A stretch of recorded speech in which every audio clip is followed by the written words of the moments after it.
Ignition sequence start. 6, 5, 4, 3, 2, 1, 0. Liftoff. We have a liftoff.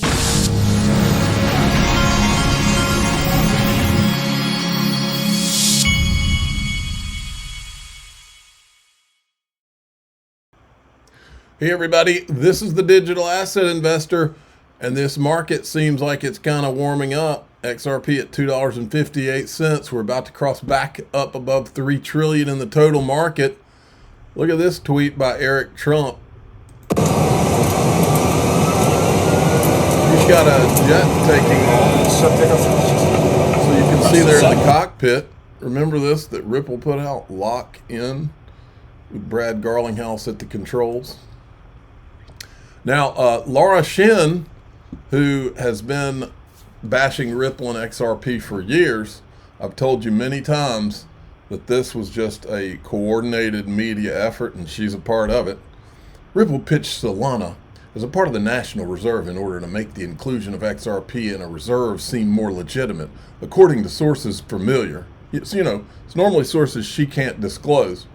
Well, this is a playbook that's been going on for a long time. In fact, many may remember Rush Limbaugh used to call the mainstream media the drive-by media. And I wanted you to understand that concept because there's also a crypto drive-by media, and Laura Shin's a part of it.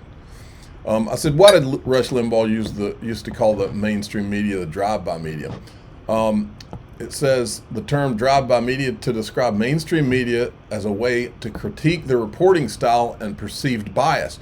He likened the MSM to a drive-by shooter, suggesting they swoop in, unload a barrage of sensationalized or skewed information, then speed off without fully addressing the consequences or providing complete context, leaving the audience to deal with the aftermath. Limbaugh used this phrase to argue that the mainstream media often engaged in quick-hit journalism, prioritizing headlines and narratives, Laura Shin, especially those he felt lean liberal, over substance, accuracy, or follow-through. He believed they fired stories at the public to push an agenda, Laura Shin, or grab attention, then moved on to the next big thing without accountability or deeper investigation. It was a rhetorical jab, part of his broader critique of what he saw as a biased, shallow, and reckless media establishment. And I'm here to tell you, folks, they're using the same business model that they did for, there's a reason that there's only a tiny handful, really only people in the XRP community, myself and Brad Combs, that will even talk about the Four Satoshis video.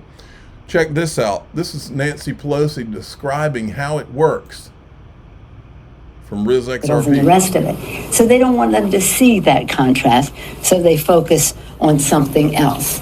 And it's a diversionary tactic. It's a self-fulfilling prophecy. You demonize, and then we call it the wrap-up smear. If you want to talk politics, you call it the wrap-up smear. You smear somebody about it openly with falsehoods and all the rest, and then you merchandise it. And then you write it, and they'll say, see, it's reported in the press that this, and this. So they have that validation that the press reported the smear, and then it's called the wrap-up smear. Now I'm going to merchandise the press is right. So you make Laura Shin a Forbes contributor, paid Forbes contributor, and then who does she write articles for? Wasn't Forbes partially bought by Chinese interests not too long ago? It seems like they were. And then I wanted to remind Donald Trump again, this guy can't be trusted. The other day, Michael Saylor looked like a whipped puppy. Now he has his shit-eating grin back on his face. This guy has always wanted a Bitcoin monopoly. Now he wants a Bitcoin-only strategic reserve. He can't remember, this is the same guy that he didn't want any other digital assets to have an ETF.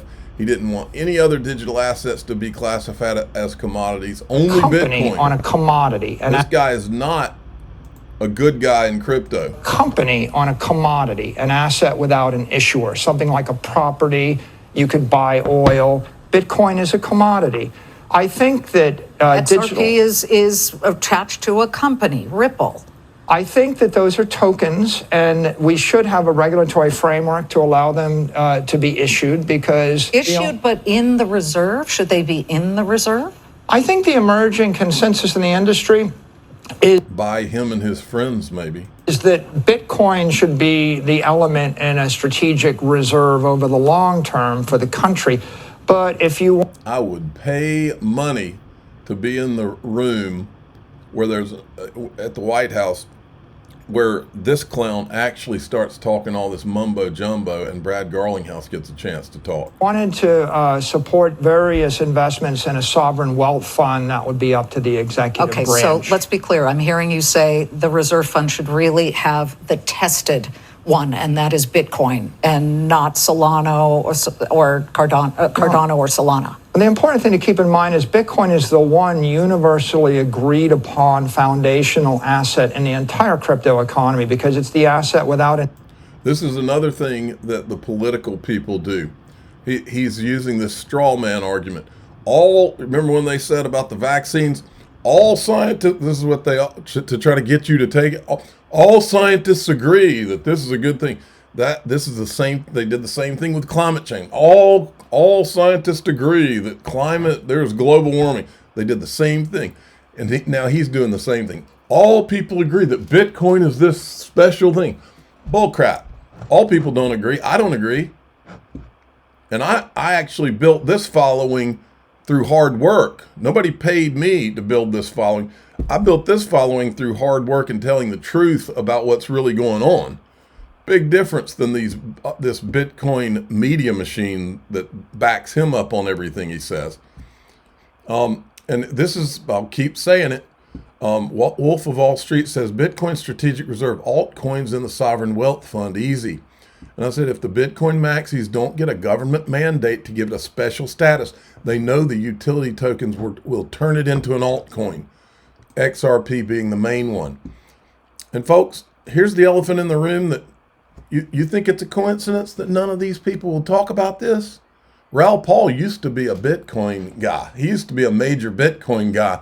Notice all he talks about is altcoins now, because my gut is that this guy has a uneasy feeling about this. Tell me more. I said, and I think the US government and the UK government invented it, which is the NSA and the GCHQ in the UK, who are the two world centers of cryptography. Because even how the white paper's written, it's you think this there's transatlantic. Yes.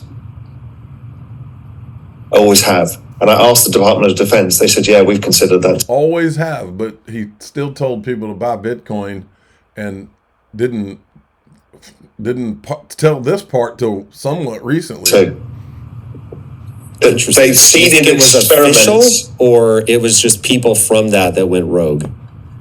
I don't think it's necessarily a rogueness. I think like Google have, like Google X, where they do tons of experiments, right? They know that one of the esoteric risks for the entire Western system is the issue of money.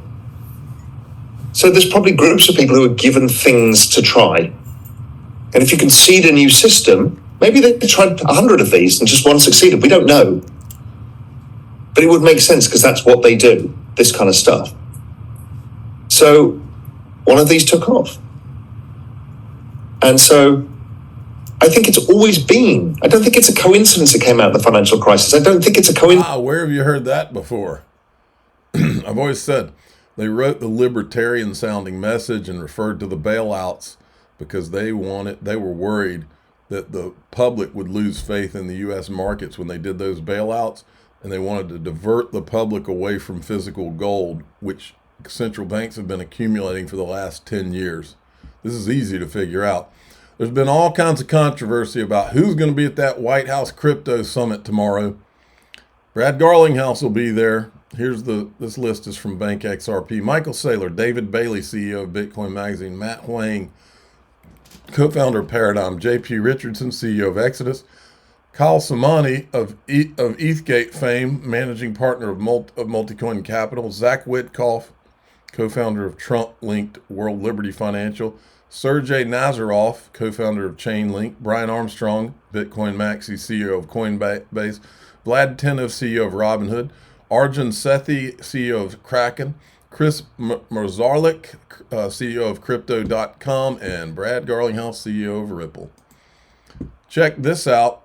This is the chief legal counsel, I think, of of consensus. Look what he says is going to happen at the crypto summit. Particular in terms of the way it's coordinating a huge policy push.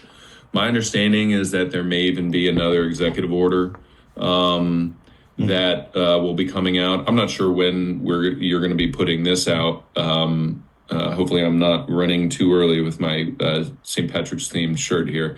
But it's advertised for Friday. They haven't formally announced it, as far as I'm aware, until this Friday, that it is actually happening this Friday. All eyes on Friday. Here's Charles Hopkins. Talked to numerous congressmen and senators, and they are exceedingly clear that they want to get laws passed before the end of 2026. So this year, next year will be very productive. But even if the laws are passed, that doesn't translate to everything's done. Typically what the law does is it sets the foundation up, and then you have to actually build the house on top of it. So there's going to be a lot of punting to administrative agencies, and the SEC has to form a working group with the CFTC, and they have to talk about it. And then we have to go through everything, the custodial standards, the reporting requirements, the consumer protection side of it, the tax policy for these types of things. We are still so early. People don't realize yet, but there are more than a dozen multi-billion-dollar companies in the crypto sector. Once they start to go public, people will be surprised how large this industry is. Oh yeah, that's coming. It's gonna look a lot like the .com boom did, folks. Here's the IMF, but it's gonna be bigger, by the way. IMF Managing Director Kristalina Georgieva. We also know trade is no longer the engine of global growth it used to be.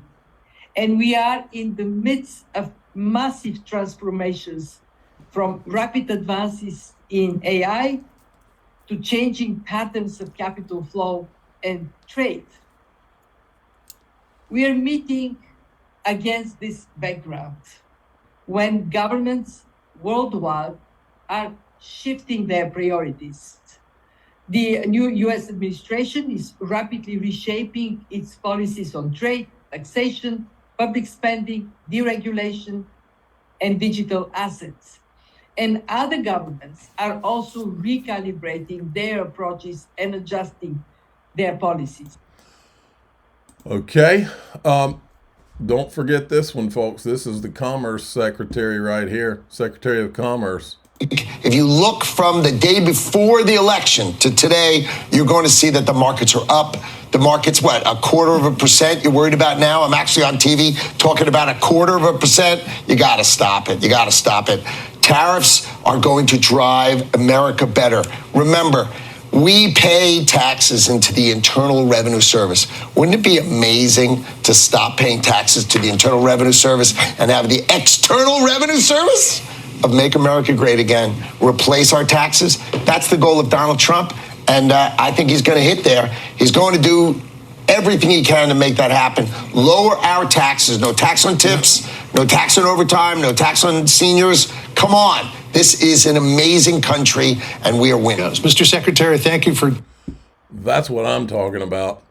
Look, New York has introduced a bill criminalizing crypto fraud and rug pulls with an aim to protect investors. And I'll remind you again, stay away from issuing tokens until there's a framework with guidelines. Watch out. This time, it's different this time, folks. This is the same guy that said Bank of America was using Ripple and they had to stop because of the SEC lawsuit against Ripple. Makes you wonder what went on behind the scenes there, doesn't it?